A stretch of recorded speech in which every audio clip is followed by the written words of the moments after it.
The Tarrant County Black Historical and Genealogical Society presents The History of Watch Night Service, No Longer a Slave.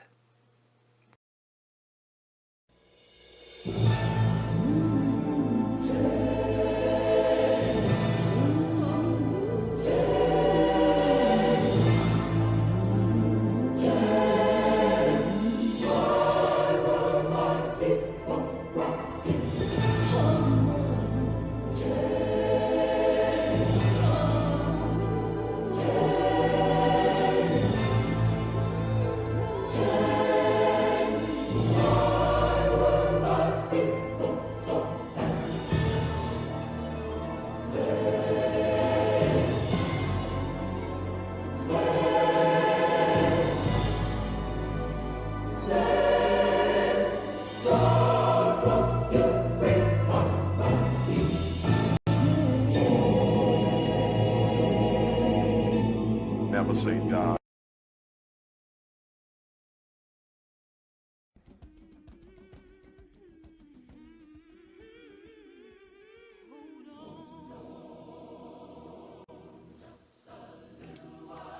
On the night of December 31st, 1862, as America was in the midst of a civil war, blacks who had freedom living in the United States gathered at churches or other safe places while thousands of their enslaved black sisters and brothers stood, knelt, and prayed on plantations and other slave-holding sites in America, all for the same purpose.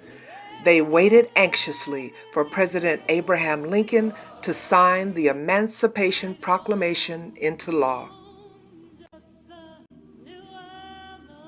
This act began the tradition of watch night service among the black community in America. It symbolizes the historical fact that on September 22, 1862, President Abraham Lincoln signed the Emancipation Proclamation, a document which legally recognized that the Civil War was fought for slavery, and the end result brought an end to over 300 years of human bondage in the United States. Unfortunately, this ritual would not be known or practiced by the slaves of Texas for another 2.5 years.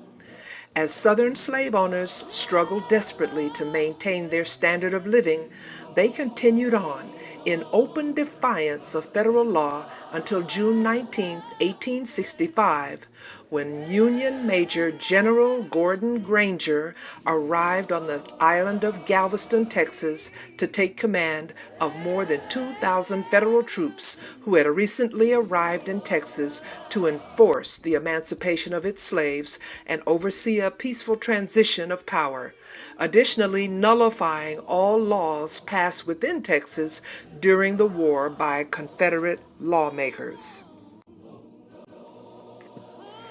It might surprise you that long before it was known as a watch night service, black congregations, especially those in the South, already had a tradition of gathering on New Year's Eve prior to the Emancipation Proclamation. According to Valdosta State University history professor Dr. David Williams, blacks often met on New Year's Eve because New Year's Day for many black people in the slave-era South was known as Heartbreak Day. New Year's Day was often the day when slaveholders sold slaves, when families, parents, and children, husbands and wives were separated permanently. Slaves gathered on New Year's Eve because that may have been the last time many families had the opportunity to be together. But that all changed when the clock struck 12 midnight on December 31st, 1862, when a night of heartbreak became henceforth known as Freedom's Eve. The Emancipation Proclamation was in full effect, and for those who were informed of their new freedom, jubilation and celebration spread throughout the land. In the decades since slavery and the Emancipation Proclamation, our people have maintained a steadfast reverence for this sacred tradition. Watch Night has evolved into an evening that honors the past, both within Texas and nationwide, as we celebrate family, fellowship, new beginnings, and take an opportunity to rededicate our lives to Christ and become newly optimistic about the future. The first Watch Night service in 1862 can be traced back to gatherings also known as Freedom's Eve.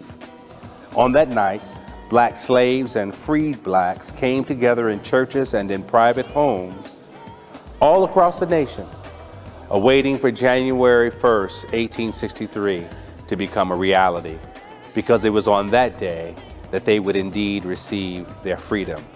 The Emancipation Proclamation would become law.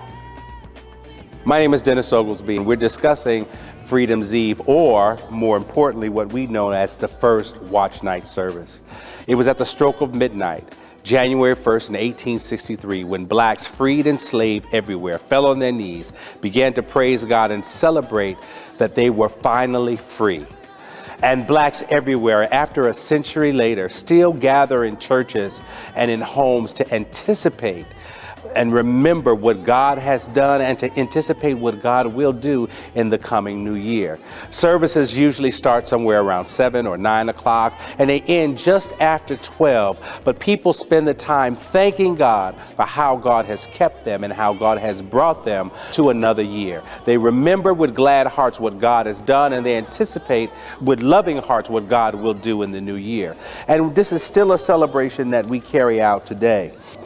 Some people come to church at first just to visit, but when they get involved in the service, they can't help but make it an annual event. What a wonderful way to start off a new year, by celebrating what God has done and anticipating what God will do.